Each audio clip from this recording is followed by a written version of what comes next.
I'm Samantha. And I'm Claire. And this is Drunk Literature.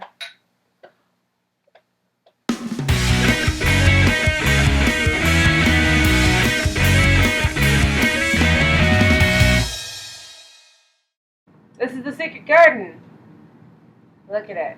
Look at it. Look at it. I read this when I was pretty little. My memories of it are more vivid from adaptions. So this really bratty girl moves from India to go live with her cousin. Is it India? It's India. Why is she in India? Because her mom is beautiful. Her parents die, so she moves somewhere remote to live with her uncle and her cousin, except she thinks her cousin's like away at boarding school or something.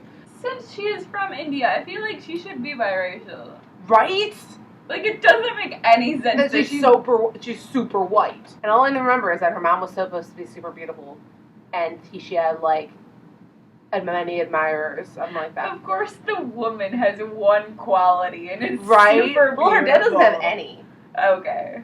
I'm assuming, like, they have more, and we just can't remember it, because it has been forever. But anyway, so, super bratty girl moves from India to middle of fucking nowhere to live with her uncle and cousin, and her cousin she thinks is away at boarding school, and her uncle completely like ignores her, and there's people who work at the house who are sometimes nice to her.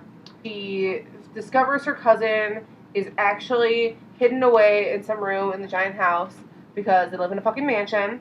He's sick and like can't walk and stuff, and so they just pretend he's not there.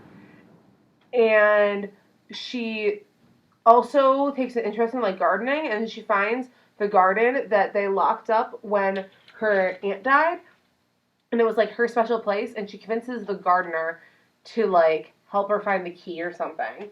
And so, she, like, starts restoring the garden, and as she restores the garden, she becomes a better person, and she spends time with her cousin, and they start getting along, and she takes him to the garden, and it's a really sappy moment.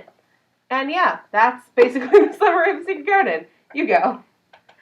My first thought is, like, it's really ableist to be like, the garden fixes things. Like, yes. That was kind of my thought with the Mistletoe archives, where they, like, I mean, in that the girl is, like, she's sick, she has health problems, but it's mostly social anxiety, and then her cousin drags her off into the garden, and she's like, ah, cool. Well, I don't think that it changes, like, that much. It's also, okay. She's,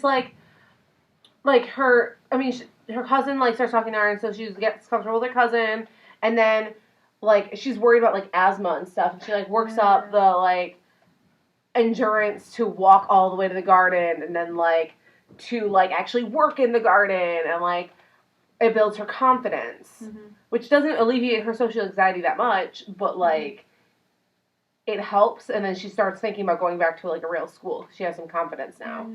But I think the garden is really a cure for Mary, but that's not ableist, because Mary's just a bitch.